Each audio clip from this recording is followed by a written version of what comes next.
Lieutenant Commander Data discovered a certain level of impatience when he calculates a lengthy time interval to the nearest second. Human intuition and instinct are not always right, but they do make life interesting. And therapists are always the worst patients, except for doctors, of course. Hello, everybody, and welcome to The Seventh Rule with Cirroc Lofton. Hello, hello. My name is Ryan T. Husk, and today we're doing a review of Star Trek The Next Generation, Season 4, Episode 10, entitled The Loss. Story by Hilary Bader, teleplay by Hilary Bader, and Alan J. Adler and Vanessa Green. That's a tag team right there. And directed by our good buddy Chip Chalmers. This was, Yeah, let's see, this was December 29th. 1990. Where were you? And how are you today, Cirroc Lofton? I'm great. I'm doing great.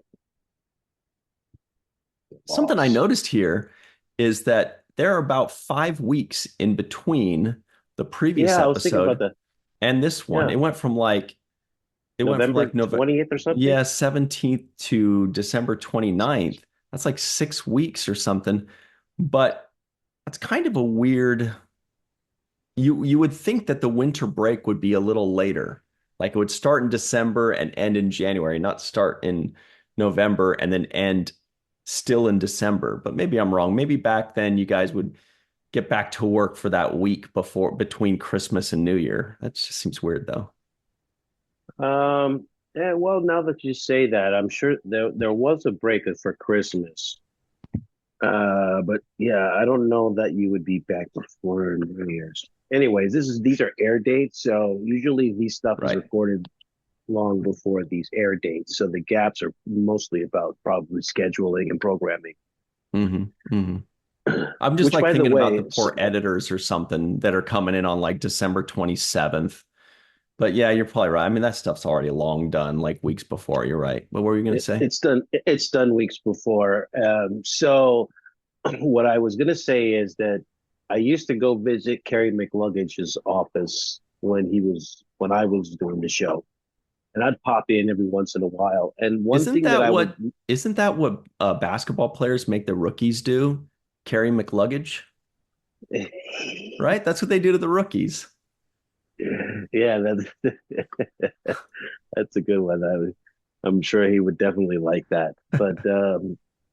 But yes, so one of the things that he would have in his office is the board with all the time slots and what shows were being aired on those time slots. So that was always interesting to me that there was a man in the room moving these magnets on the wall. It's just like this goes at 8 o'clock. This is gonna be at 10, 9:30. And so this process is, could be moved and interrupted by a lot of things, right? hmm So for example, September 11th happens, right?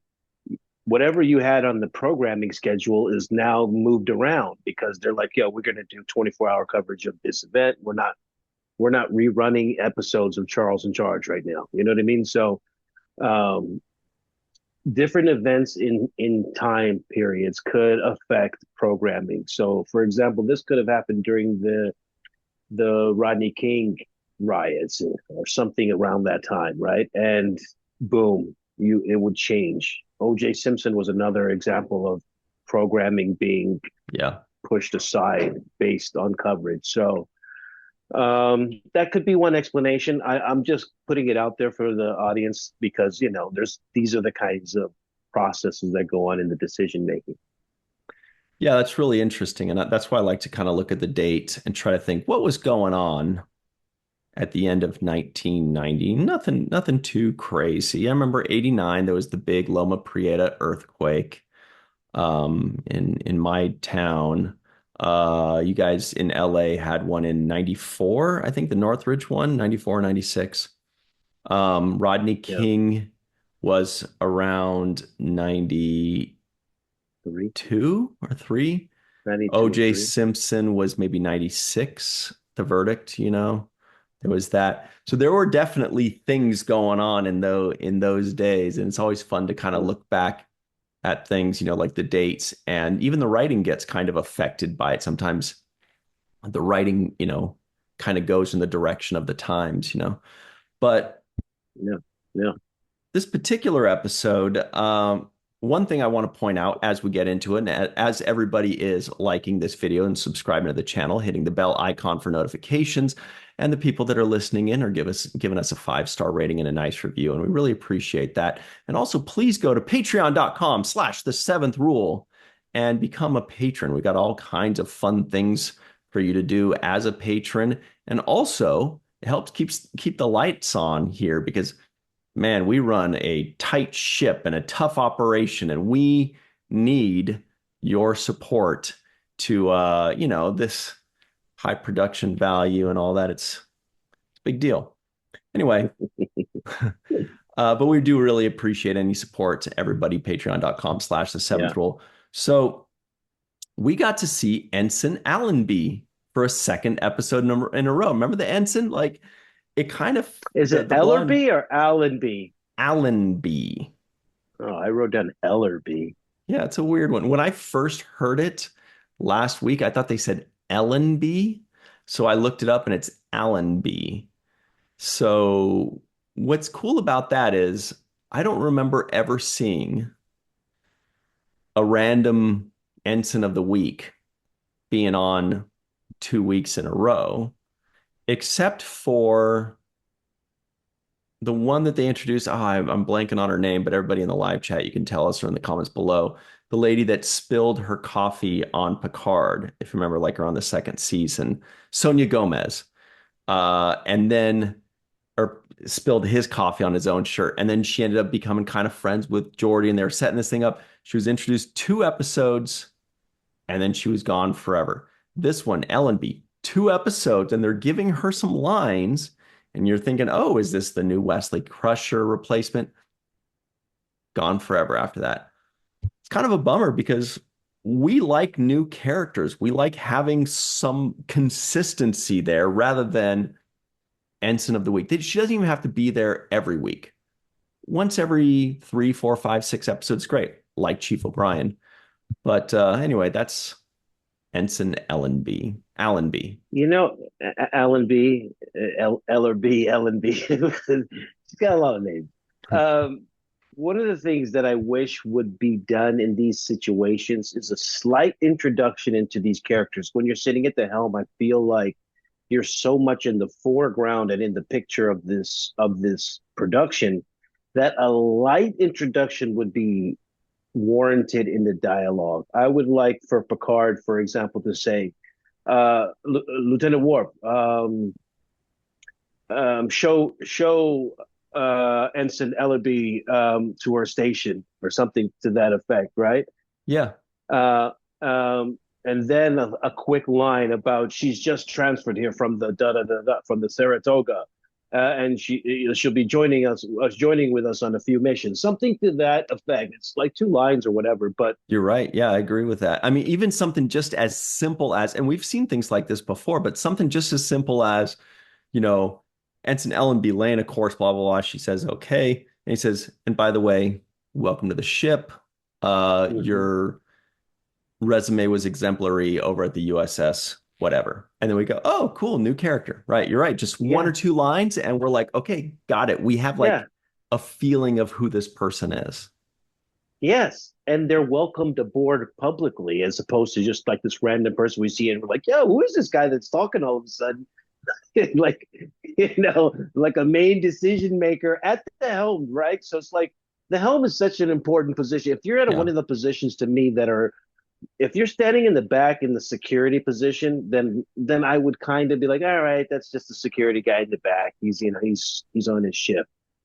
But if you're actually steering the ship or firing photons or, on the comms, Getting like lines. Uhura. I think really Yeah. just if you're getting lines more than just like one of like, I don't know, sir, Yes.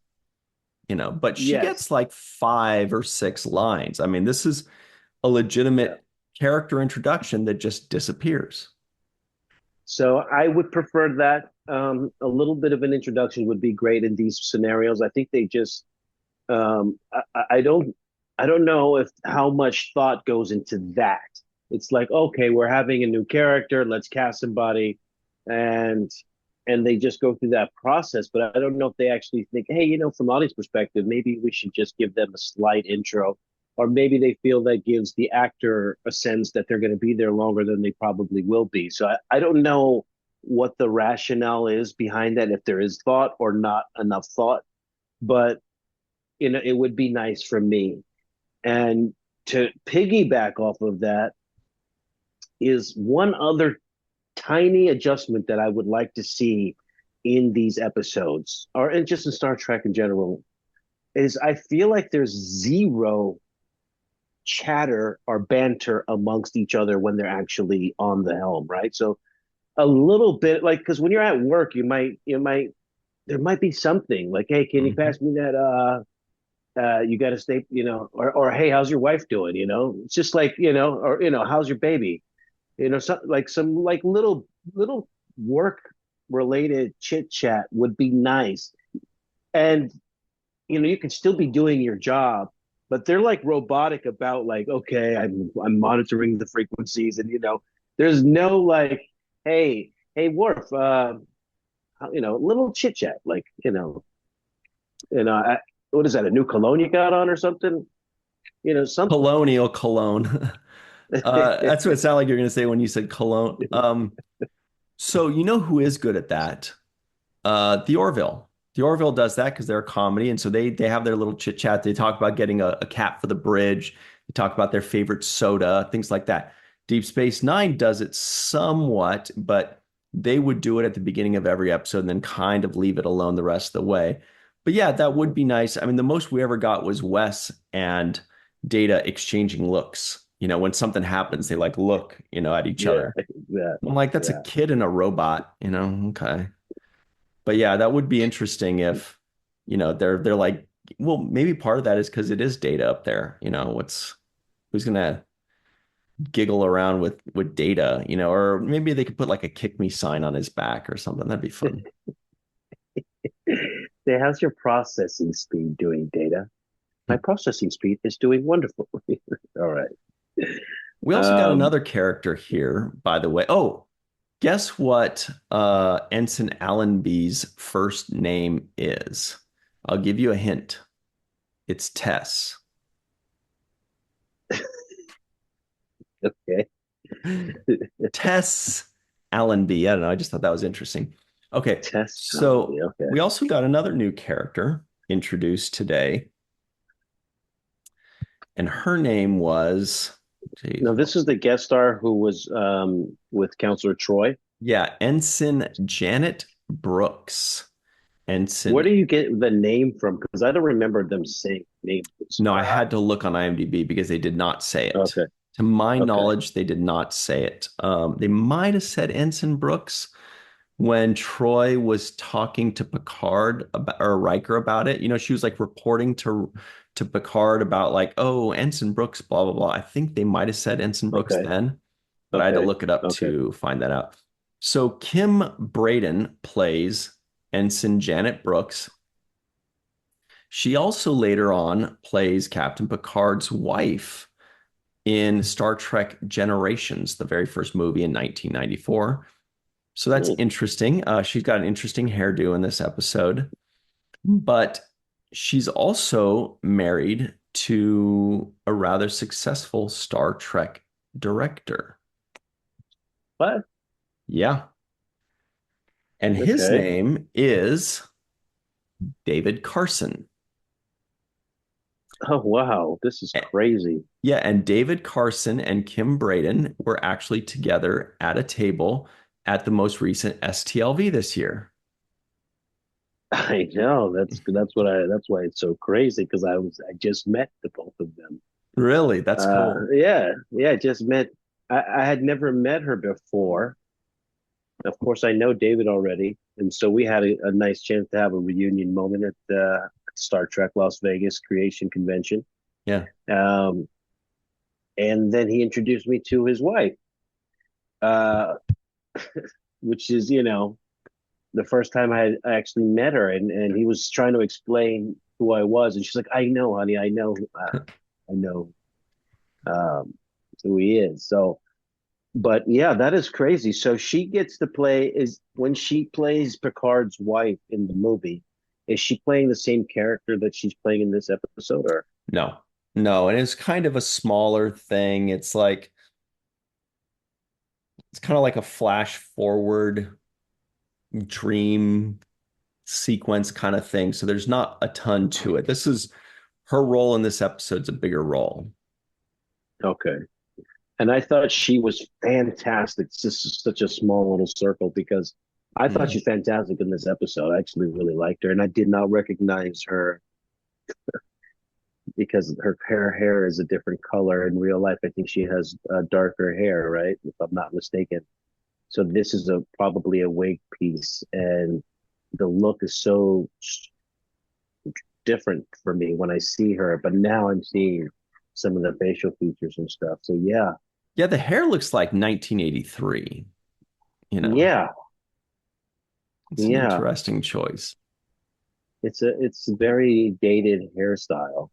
But it Um, is a good role. Because oh, I loved it. it could have been a role that was just like in the first 3 minutes and then we move on, or maybe it bookends at the very end when Troy learns her thing. But it was actually this recurring character within the episode that kept coming back. And it was actually a little bit more Yeah, involved, the character was, than I remember. I was like, that's cool, man. Good for Kim Braden, like getting a pretty good, guest spot. This wasn't just a 1 day thing.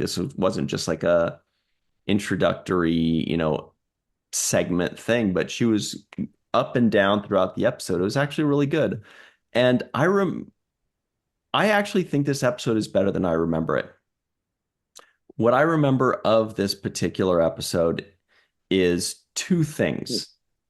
I mean, the episode was okay from what I remember, but there were two takeaways that when I think of this episode, I go, oh, there were two things that I thought were really good that really impacted me when I first saw it way back in the day. yeah, One was the way Deanna Troy explains her loss of feeling, the way she's just like, all I'm seeing is like blank faces. And I remember that hit me and it made me kind of be able to understand the loss of, her empathy skills, where she's now just looking at blank faces, whereas normally she's looking at faces, but she's feeling something at the same time. And I remember when they said that, I was like, that's a good description. It makes it to where I can understand this thing that yeah. should theoretically be understandable and impossible to understand because it's not a real thing, as far as we know.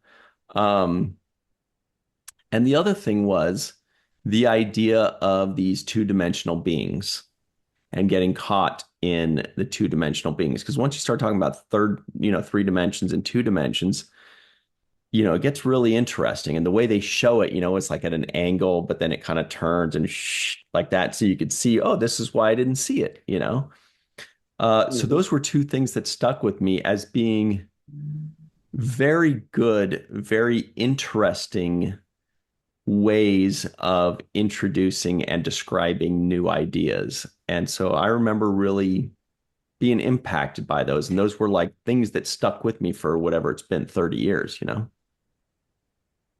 Yeah. One of the things I like about Star Trek is when it goes into uh, deal with science fiction themes that are based in some sense of reality, taking something from reality, from physics, from shared knowledge, and applying it to an episode and exploring it.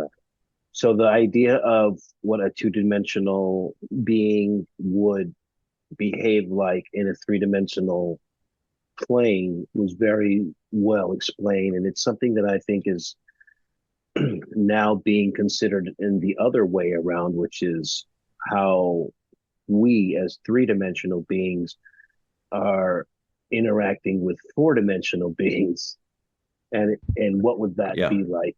So it would be the same relativity that we saw with this 2D, 3D situation where one can't really comprehend the other.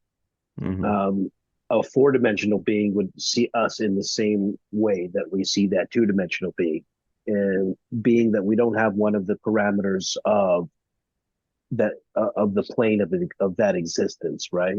In this Hmm. particular case, two-dimensional only have, like, let's say, length and width with no depth.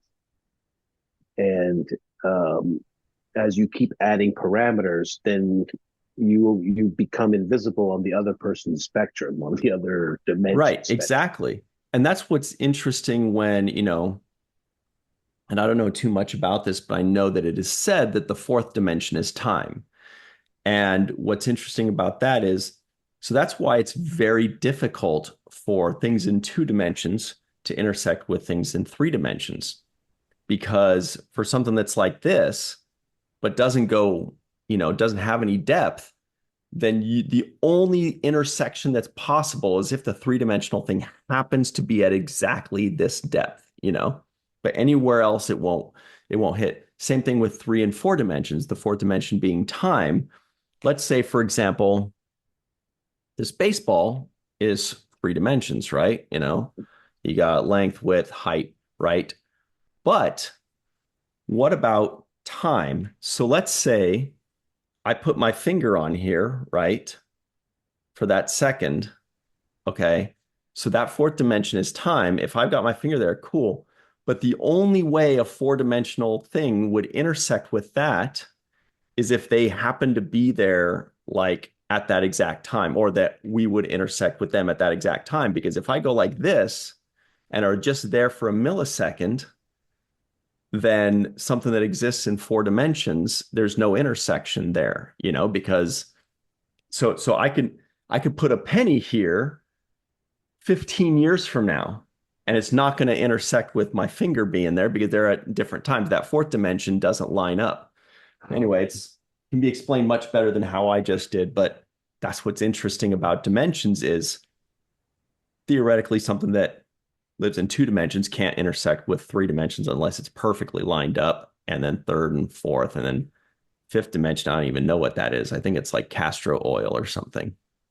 Maybe I'm wrong. It's a movie with Chris Tucker. No, that's the fifth No, element. oh, Fifth Element. Okay, never Yeah, mind. I think. No, I don't know.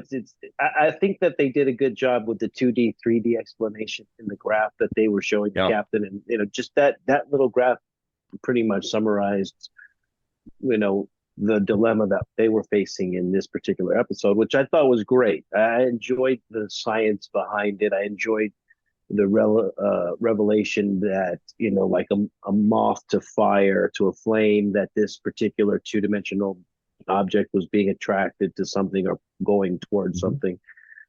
So all of those kinds of realizations were great, but more importantly for me was some of the other things that I got out of this episode, particularly the fact that we barely get to see Troy at work doing her job as a professional. So this actually opened with her doing counseling, which is Yeah. like, I don't know, 4 seasons in, and I think this is the first time I can remember seeing her actually being like, in the office counseling, and she was doing a great job, I thought, with this, with Kim Braden as the guest star. I thought the two of them played well opposite each other. And I thought in general that Deanna Troy really was shining in this episode. I thought Marina Sirtis did a great job as an actor in this particular episode, kind of, because there was a moment, she switches from the character we normally see into this more less patient person who was more emotional and um, even confrontational. Yeah. Uh, and I felt like I saw the difference in the performance as far as how she acts when she's Troy with the powers as opposed to Troy without the powers. And I did notice a behavioral change that she was frustrated, and I thought she delivered that in her performance really well. Hmm. I also have thoughts on that, but let's take a quick break. And then when we get back, we're going to dissect this episode a bit more because, again, I think this episode holds up a lot better than I expected. We'll be right back on The Seventh Rule. Hey, everybody, welcome back to The Seventh Rule with Cirroc, the game changer Lofton. Game changer. He changes every Indeed. game. Okay, here are the trivioids of the week. It's been 5 months since Mark's accident. Picard wants Riker to get some fresh holodeck air. Data has discovered a certain level of impatience when he calculates a lengthy time interval to the nearest second. Counselor Troi is feeling very dizzy. Beverly wants to run an internuncial scan on Troi. The worst thing about loss is how other people change. The Enterprise is caught in a two-dimensional wake. Picard wants to put off the Talibetans. That was just weird. Empathic awareness is not a requirement for the position of ship's counselor. Human intuition and instinct are not always right, but they do make life interesting. Two-dimensional beings are caught in a cosmic string, and therapists are always the worst patients, except for doctors, of course. Okay, so there's been some criticism, I think, and maybe we'll see some of that criticism in the free-for-all, where people think that the ship's counselor and the ship's therapist, Deanna Troi, should not be acting so, I don't want to say weak, weak-minded, weak-willed, vulnerable, imperfect. It seems on the outside she's not handling it well, and a lot of people don't like that. A medical professional not being able to, but I found this to be very realistic. I mean, if I lost my sight, I would probably pout for a little bit before I just jumped right back into normal life. If somebody lost their arms, when Nog lost his leg, he was afforded a little bit of time to vent, to cry, to pout, to heal, to feel sorry for himself before he got back up into it. And they were very patient about it. So I'm not really sure that criticism is warranted. And I'm not sure if we're going to hear that on the free for all, but I feel like there has been some criticism about that. And I thought that Counselor Troi, no matter how great of a medical professional she is, I think it's perfectly okay for her to be human, for her to be, vulnerable and imperfect and, fallible about all this. I don't know. What do you think? Yeah, I think she's justified. Everybody likes to say how somebody's supposed to act or react in a situation, and this goes down to almost everything. Oh, this person should be donating all their money to charity, or this person should do this, or that person should do that.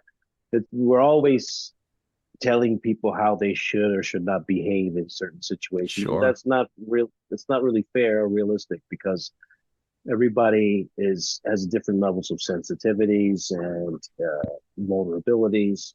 Remember, she's also a betazoid. So I thought that the Riker making um, a direct, kind of directly attacking her betazoid kind of, what does he call aristocracy or Yeah. her? She said, "You're an aristocratic betazoid," I think, and he said betazoid character. So he's saying essentially this could be part of your betazoid reaction, right? Is to just because sometimes her mom has these kinds of like, I feel sorry for myself, catch Yeah. an attitude with people for no reason. And so that could be part of her just, natural instincts as a betazoid, half betazoid person.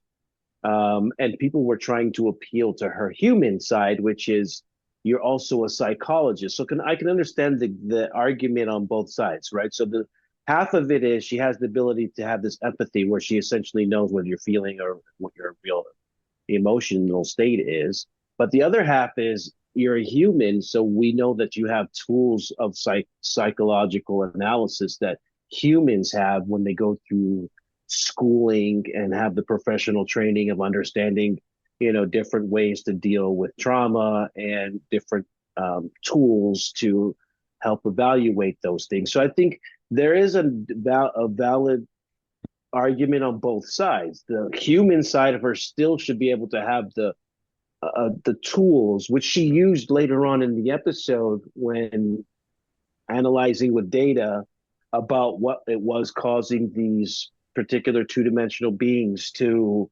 exist, right? So she used the human psychological tools. She didn't have the ability to access the Right. betazoid emotional tools.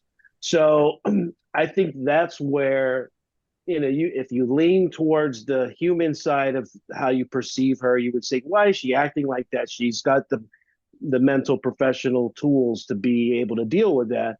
But then if you lean towards the betazoid side of her, she's having a crisis moment where she has lost a sense, one of her basic senses. And so she's having a reaction to that as well on that side of her DNA. So I think both arguments can have some validity to it. Totally. And if I had to lose one of my senses, it would definitely be the sense of smell. The gym would be much more pleasant to me without my sense of smell. That's for sure. Um, and hey, Yeah, but everybody, then you would also lose food. So you with smell you would lose taste. So that's true. It's worth it. you know. So, look, we have a very special treat for everybody here. Our good buddy Jason M. Okun is joining us right now. What's up, Jason? Not much. How are you guys?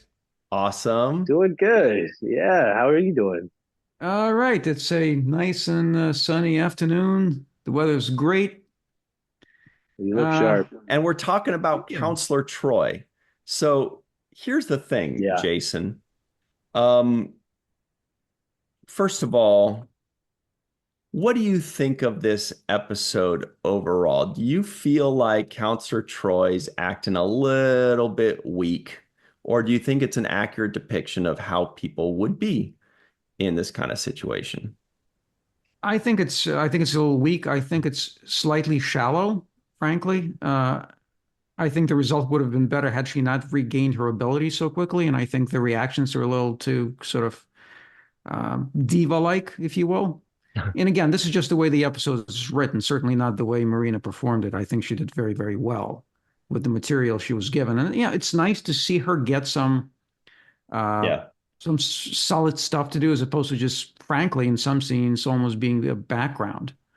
So it was really good to see that. But I think it was not as realistic as it could have been. I think it's a little too shallow. I mean, it touches a very important topic, disabilities, but I don't think the episode overall ends up doing it justice. Hmm. Yes, I'll agree with you about how it approaches the topic of disability. I think that was also another point that I wanted to make, just in evaluating the episode, because she does have a very good moment there where she talks to Picard and she says, "With all due respect, Captain, you don't know what you're talking about. That is a common belief with no scientific basis, no doubt created by normal people who felt Ooh. uncomfortable around the disabled. I am disabled."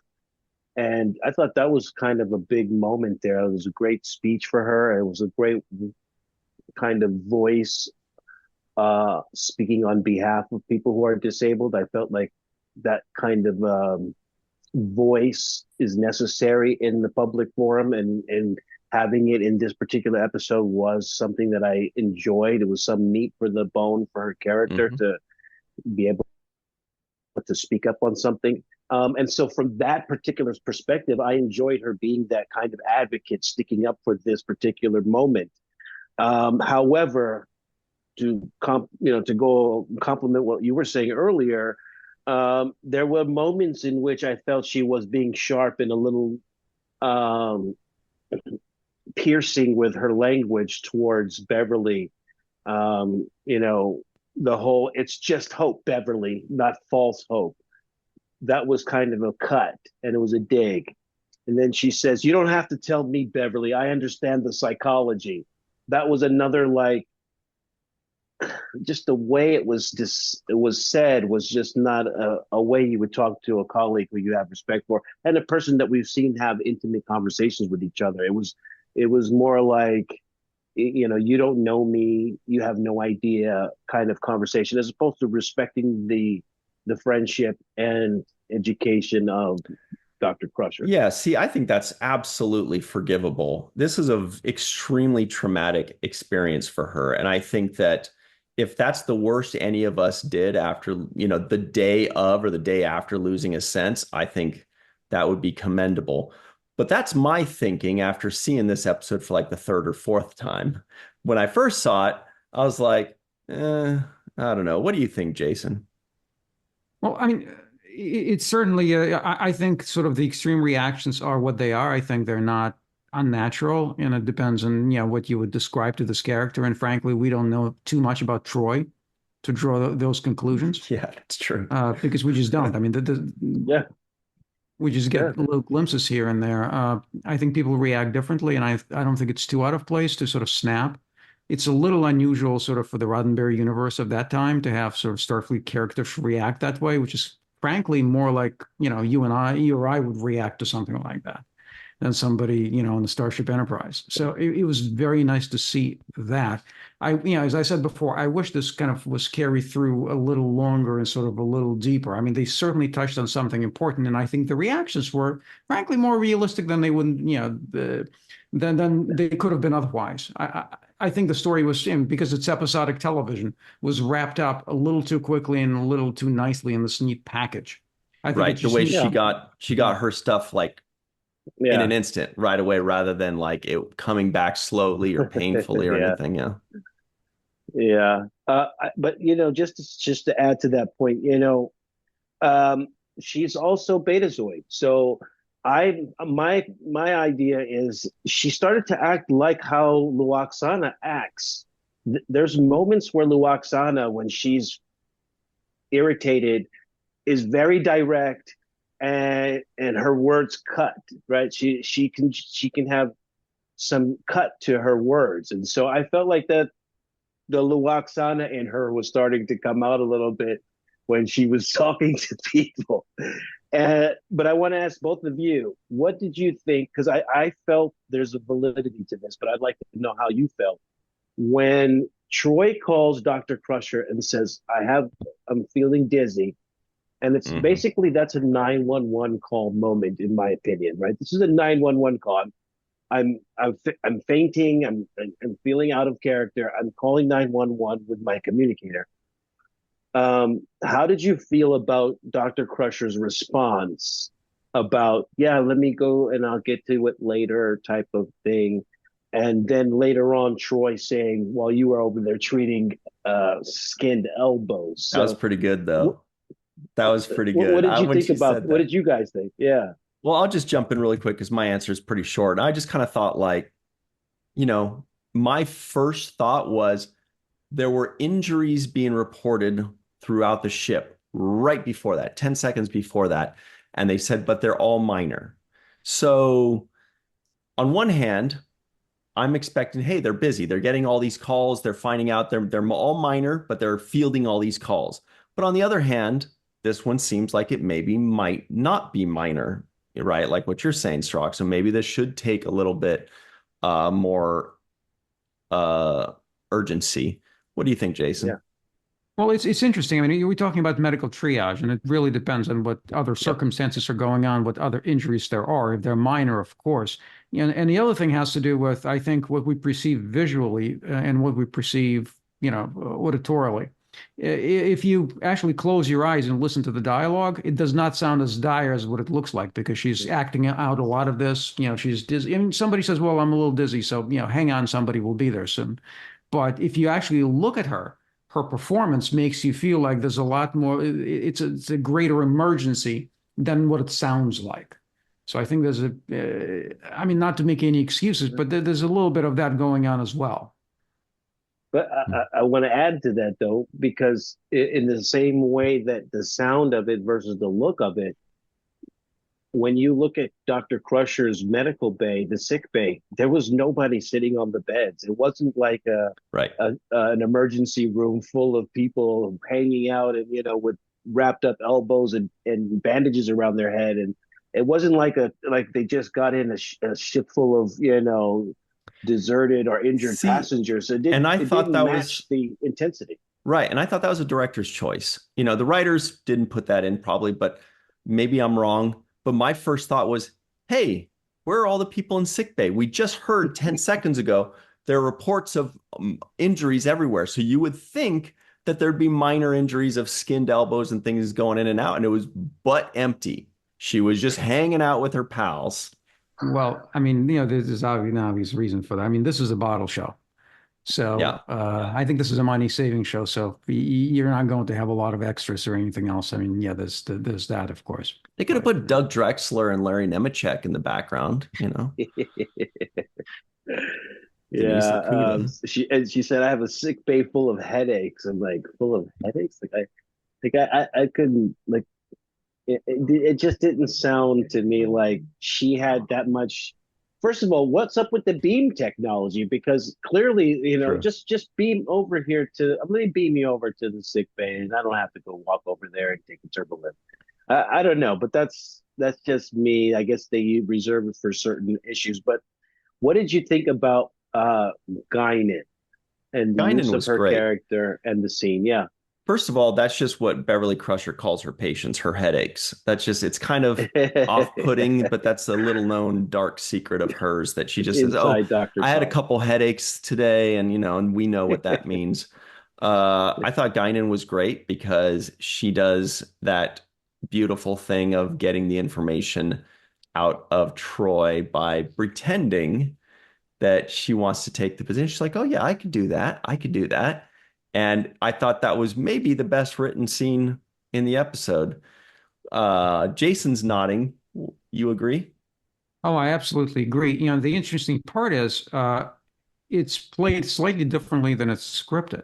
Hmm. So the lines of dialogue for Guinan have changed a little bit. And I think, and I found that to be sort of persistent throughout a bunch of episodes. Her dialogue gets changed the most. And I wonder if Whoopi had something to do with that. But I'm sure. I'm 100% sure. Invariably, I think what comes on the screen is certainly better than what it reads like on the page. And I think the use of Guinan, however sparingly she was used, because she was typically available for one day of shooting, has Hmm. always been very, very good. And I think here it just flows very, very nicely and fits exactly where it needs to be. Do you know or remember any Yeah. of the minor differences in the dialogue? She talks about the lines of the bar, things of that nature. And it's like, I'd better be a counselor because there's, lines of the bar and things of that nature. I mean, I can find it, but Sounds like it just flows a little bit better in the correct, final correct. product. It's Hmm. still the same kind of theme going on. A lot of the lines that still kind of go along that sort of path, but there are a few things here and there that don't flow as smoothly as it ended up on the screen. Oh, here's something fun, you guys. Oof, almost dropped it. That was a close one. Home run of the episode. Oh, that almost rolled off the side of my desk. That would have been a foul ball of the episode. I know. I'm gonna kick my own ass. Cirroc, who gets the home run of today's episode? It's very rare I get a chance to give it to Deanna Troy, and I think that this episode was her, you know, opportunity to showcase some of her acting skills. And I thought that the chops were great. There was that moment where she was vulnerable. There was moments when she felt confident in the beginning. There was that realization moment where she actually felt conflicted when Picard asked her to join Data in doing the work to find out about this solution. I thought she played all of those beats very well. And so I'm going to give the home run to Marina Sirtis.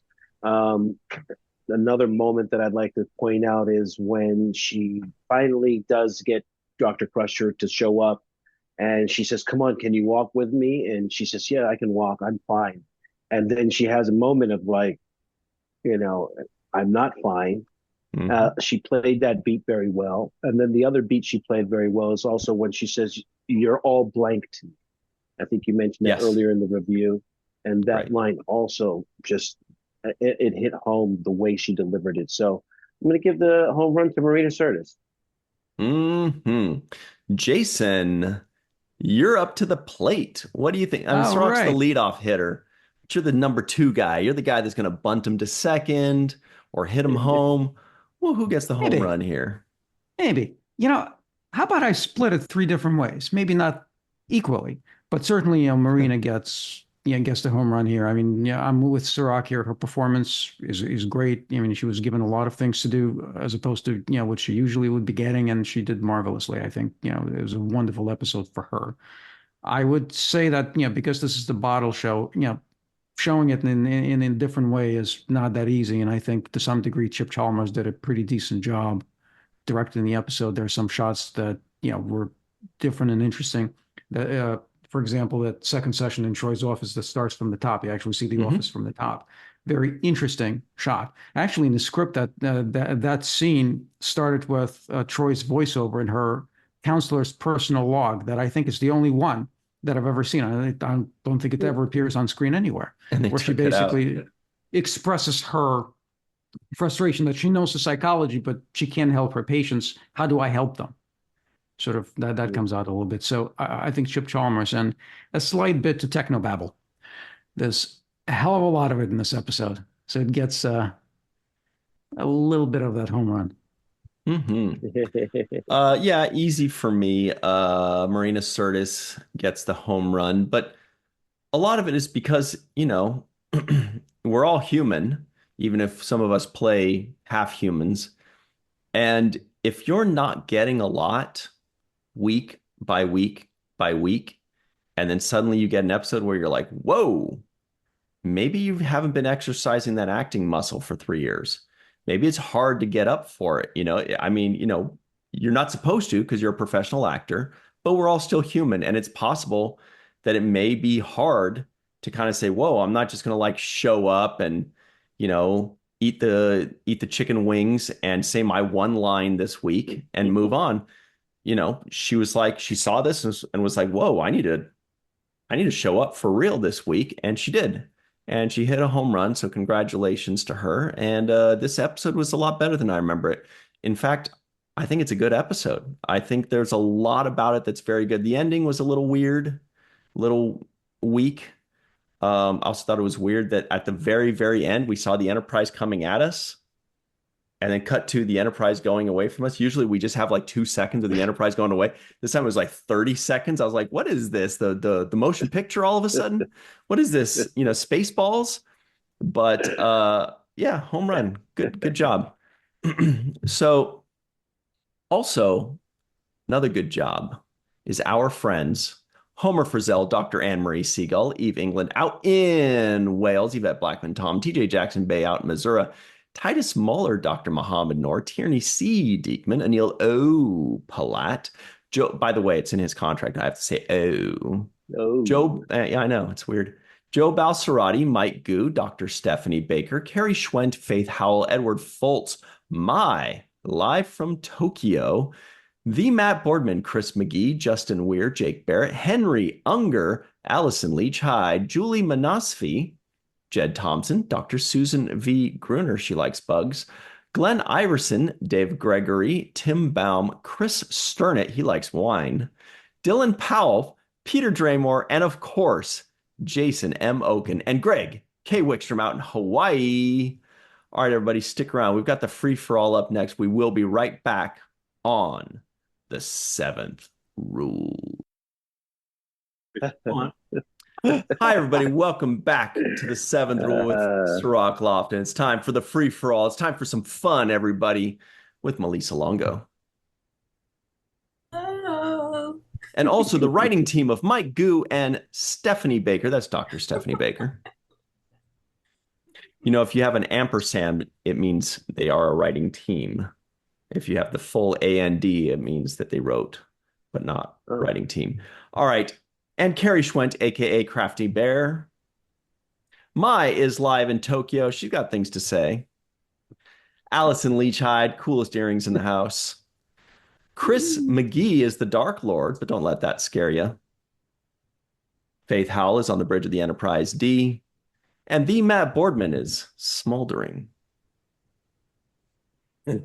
All right. Jake Sisko guesses the IMDb score.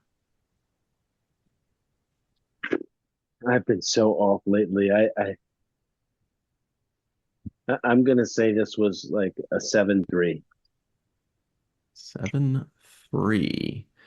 Does anybody else have any guesses that doesn't already know? Whoa. 7-5. I think Cirroc's got it. 6-9. Nasty. Anybody else? I didn't even think about that. The answer actually is 6.0. What? Holy shit. He's up in What? 0? What Wow. happened? Did Mai just go and like zero bomb it or something? Yeah, I was gonna say Did Mai just like create like 4,000 accounts and bomb it? We're gonna find out. That laugh's telling me I might not be far off, but we'll see. No, I haven't logged on to IMDb in years, so not a problem. We'll see. All So right. you left the reviews back then. So, were there any non-appearance mentions? I didn't catch any. No. Nope. No. Okay. Melise is going to be like, what about Picard's tea? Or some. Were there any some kinds of or some sorts ofs or of some sort? I caught a couple of them. Nice. First one was Riker in the observation lounge discussing what force could be holding the Enterprise. Asks, could it be some sort of tractor beam? Then later on, Troy, also in the observation lounge, in response to Data's, observation of the brief interruption in the creature's movement pattern, says, which may suggest some kind of awareness of our presence. Ooh, that was a good one. That was a sneaky one. All right, Melissa Longo, please get us started off on the right track. I love that observation lounge name, by the way. I think that's cool. What do you think of this episode? I actually like this episode. Contrary to many of the reviews on IMDb that I did read, and somebody else who said that this is one of their least favorite Troy episodes, but for me it was kind of the opposite, because it felt like the first time that we actually got a character-driven episode for Deanna Troi. The very first time. And many of the reviews were like, well, she's out of character, she wouldn't do this, she wouldn't do that, she wouldn't do this. But I think that all of her reactions were plausible in my point of view, because she lost something that was so profound to her identity, that was so ingrained in her since birth, and then it's suddenly gone. It's akin to losing a limb. And while we may not think that having empathic abilities is that important, it is very important to her, and again, to her identity. So I think that what she was experiencing was all of the stages of grief, because she experienced this huge traumatic loss, and it is traumatic. And her resigning from Starfleet is the same kind of reaction, and her anger is the same kind of reaction Nog experienced when he lost his leg. He got angry at Jake and threw a table across the room. He resigned from Starfleet and was wanting to resign from Starfleet and live his life out in a holosuite program, because this was how he was dealing with this loss. And there was so much fear of the future, her future, because her identity as a counselor was based on her Betazoidian empathic abilities, and she thought that's the only thing that made her special. And when you take that away, then what is she? And I think that we often spend too much time, or we often use our superpowers, our own the thing that makes us special, or our own special talents, as a crutch in a way, and and we negate the other things that make us special too, because just because she was an empath, that wasn't the only thing that made her a great counselor. She was a good communicator. As she was talking to Data, we saw that she has all these other gifts that that make her special. But and I'll try and wrap up. But the other thing that I really liked about this episode as well is the use of Riker and Guinan. This is the first time I've felt that Riker and Troy's relationship would have some kind of authenticity. I felt the love between them. I felt that he cared about her. She cared about him. She cared about him enough to lash out at him because he was safe. He was the safest person that she could lash out at. And he was stern with her, but not in an unkind way.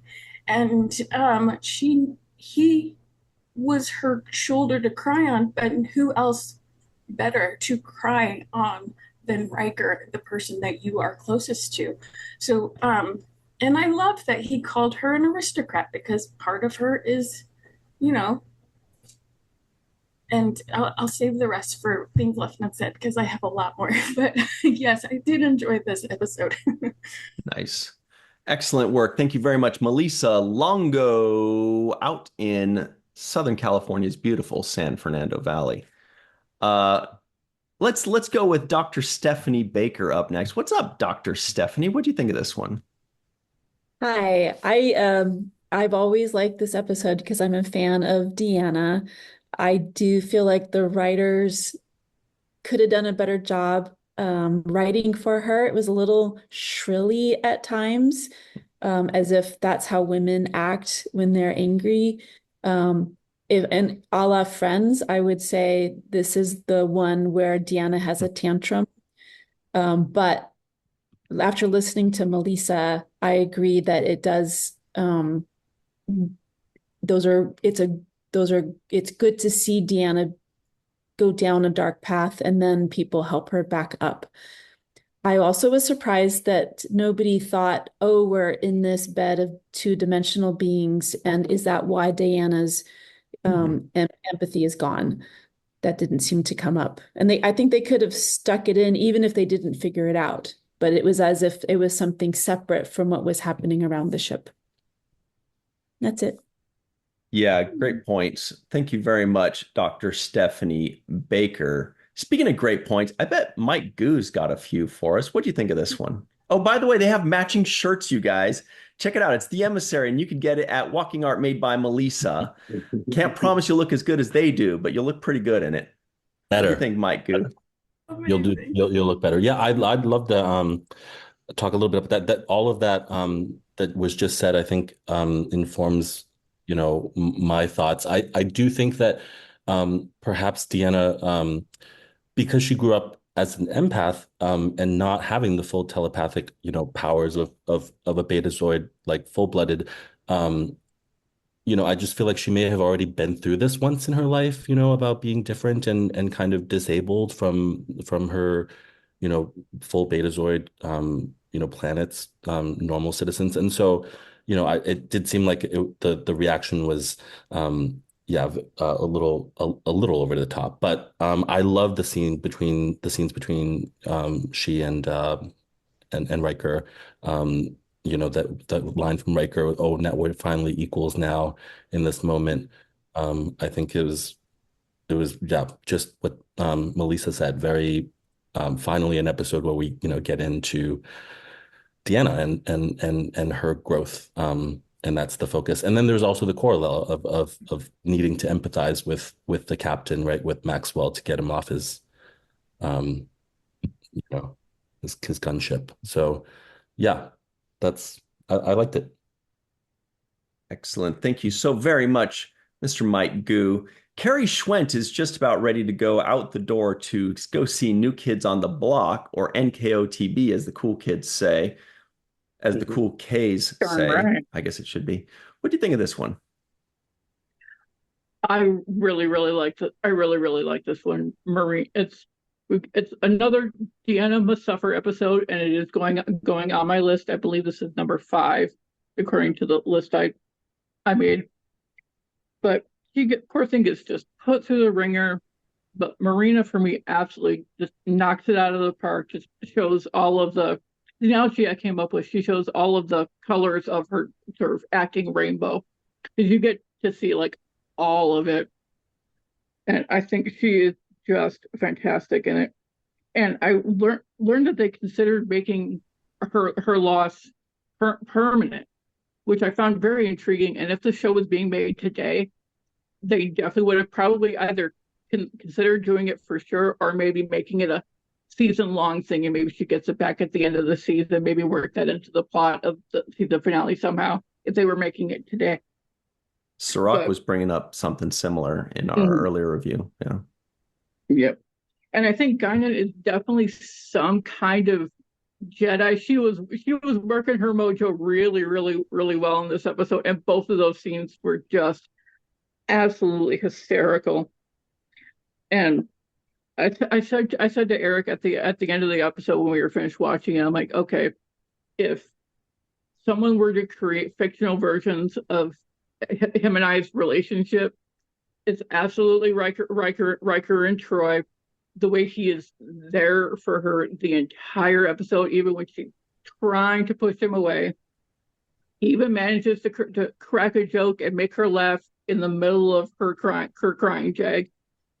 And actually, for the record, I would love to have seen Riker try to go up to Worf and give him a hug. I think that would just be way too funny. Very much love that. I'm going to try to get everything in while I'm thinking of that. But yeah, Riker was very much there for her. Even if she didn't want him to be, he knew she needed him anyway. And every time he says Imzadi, just gives me the warm fuzzies. I just love that name for them. And the comp that sort of came to mind relating to Deanna for me was Eric is red-green colorblind. So he's never been able to see my favorite color, purple, the way I see it. And if I were to suddenly wake up one day and suddenly I'm red-green colorblind and I can no longer see my favorite color on the planet or all of my favorite colors, I'd probably be pretty angry too. And he'd be supportive, but he wouldn't be able to completely understand why I miss seeing the color purple. But that was sort of the analogy that I came up with. And for the limerick for today, I decided to go from Deanna. She is deep in her feels. So we'll finish with that. What I'm going through, no one understands. You think you do, but there's no way you can. Please don't try to sympathize. You cannot see through my eyes. I hope it comes back, because that would be grand. Excellent work. Thank you very much, Carrie Schwent, aka Crafty Bear. All right, Mai is live in Tokyo with some three-dimensional talk for us. What do you think of this one? Some plain talk, yeah.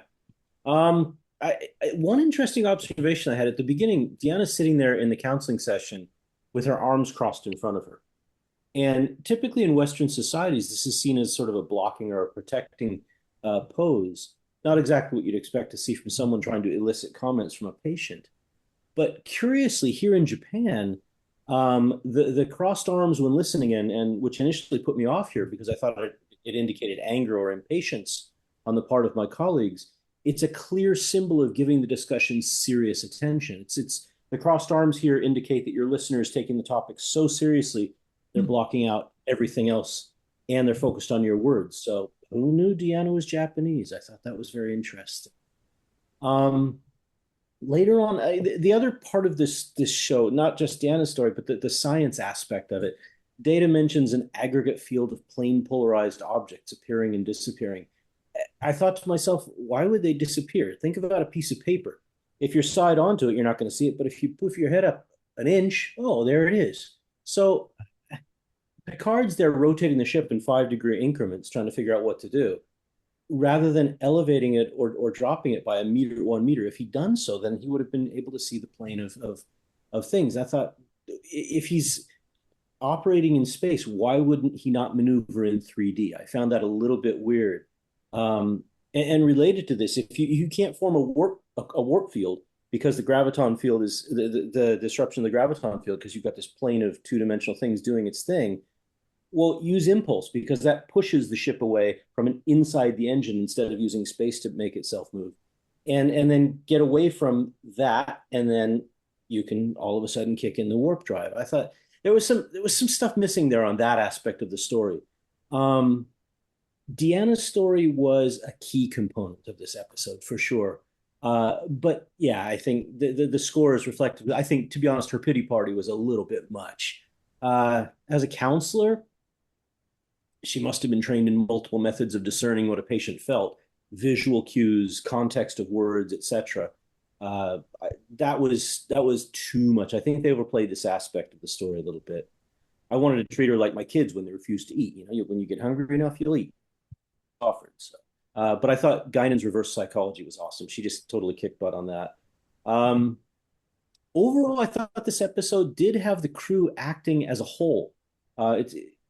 It was as if they were interacting with each other using their relevant strengths of each member's position or personality or how they're described.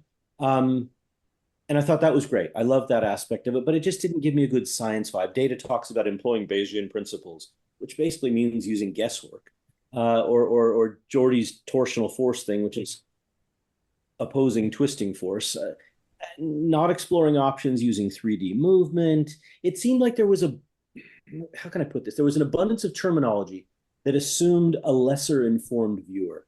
And I generally think of Star Trek fans as being the ones that actually paid attention in physics. So I'm gonna give it a generous 6.5. I'm not gonna go 6, so I'll go 6.5 on this.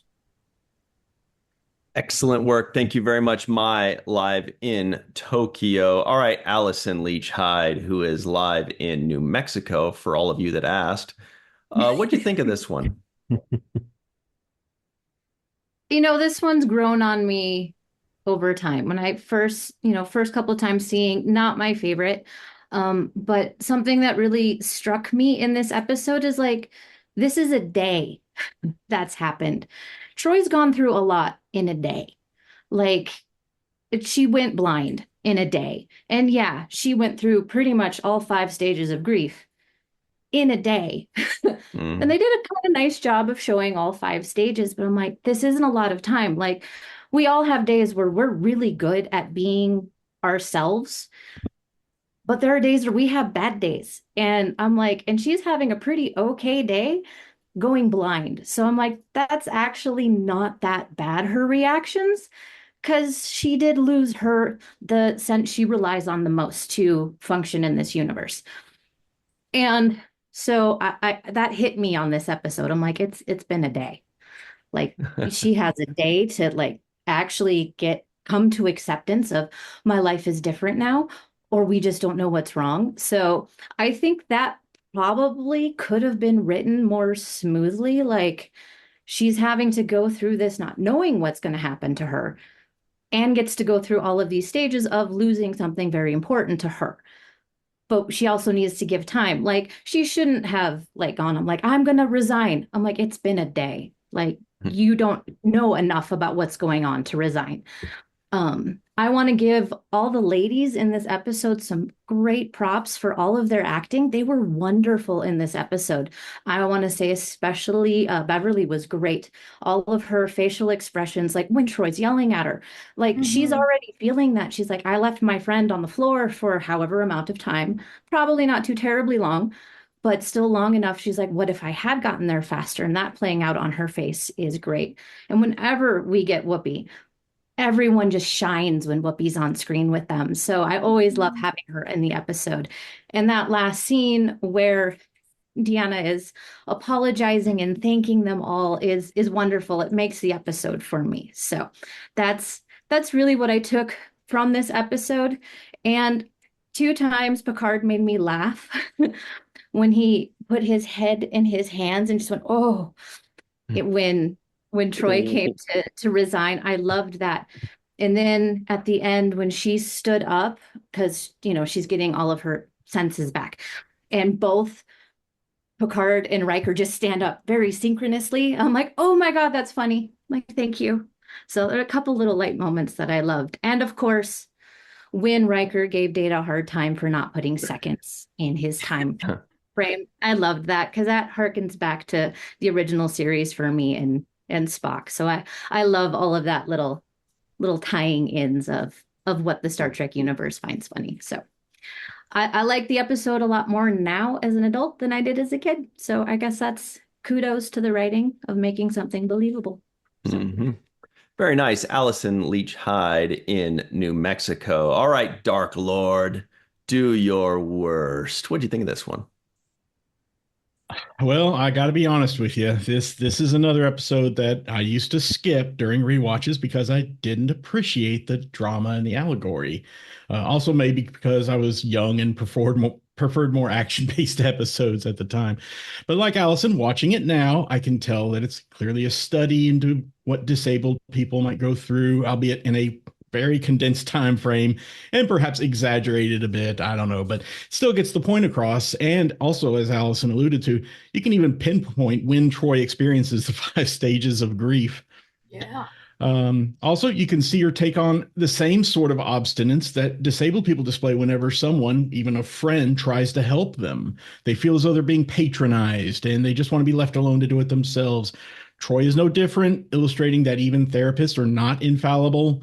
Just like the rest of us, they can easily become blind to the fact that they're exhibiting behaviors that they see in their patients. It really hits the peak when she blows up at Dr. Crusher, asking, how do you people live like this? For a side note, I think I can understand the dizziness and discomfort that Troy was feeling when she suddenly lost her empathic ability. I would imagine that it's analogous to, if you'll pardon the unpleasant imagery, like flushing out earwax blockage after it's been there a while and you've gotten used to it. You suddenly get dizzy when it's out, or when you pop your ears when changing altitude. You don't realize what you hadn't been hearing for some time. Mm-hmm. And of course, I do have a nitpick that will expand upon Mize, actually, but I'll save that for things left unsaid and go straight to my memorable quote of the episode, which Carrie alluded to, which is, of course, Roy Riker saying, "You'd be surprised how far a hug goes with Geordi or Worf." Excellent. Thank you very much, Chris McGee, the Dark Lord. All right. Faith Howell is waiting patiently on the bridge of the Enterprise D. What did you think of this one, Faith Howell? Did you love it? I won't say loved it, but definitely appreciated that there was a message. That's always something that I look for in Trek and always appreciate when they really hit a home run. I kind of disagree with some of you guys. I think Troy was well within her rights to wallow and to act, the way she was acting, because she was having real feelings in the moment, right? She was going through some stuff, and we don't get to tell other people how to have their feelings and how to experience their own trauma. So in that respect, I think it made sense to me, even though, of course, we don't want her to act that way. Sometimes life is like that. It also reminded me of Odo, when Odo lost his shape-shifting ability. It reminded me of the Doctor in the episode where Kes reprogrammed him, I think, and made him sick for longer than he expected to be sick. They both went through that sort of feeling of loss of control over their lives, and it, as you saw, messed them both up. I will say with Riker, it didn't make sense to me that he was in that consultation with the Doctor, even as a superior officer. Like, that's not a place that he belonged. And so while it may not be canon at this point, it is definitely headcanon that something else was going on between them behind the scenes. We just aren't necessarily privy to it, because why else would he even have been there? But then my favorite scene, I think many of you will agree with, is the scene where Guinan snuck up on on Troy, and that scene was great, both in the rating and then playing off of each other. And it also occurred to me, Cirroc, you have brought up multiple times how with Guinan here, why do we need Troy? Well, there we go. We put them both in a room together and let them duke it out. So that was a fun little interaction to watch. And I think Troy better look out for her job. So. Awesome. Thank you very much, Faith Howell. All right. The Matt Boardman wearing a cool, by the way, Ferengi family shirt. Looking good there. Matt, what did you think about this episode on your 14th viewing? It actually hit a little different this time than it has in previous viewings. And maybe again, maybe it's because I've gone through a few things in recent years where my life has suddenly changed in ways. And I used to watch this episode and like others have mentioned, I don't know, I used to think that Troy's reaction was over the top. I would be like, well, isn't she professionally trained as a counselor? Isn't she, you would think she has this momentary setback, but at the same time, we can't always predict how we're going to respond to a situation. I mean, adversity really shows us, I don't want to say our true character, because I'd like to think that Deanna is a little bit more than this situation, but this was something significant that happened to her.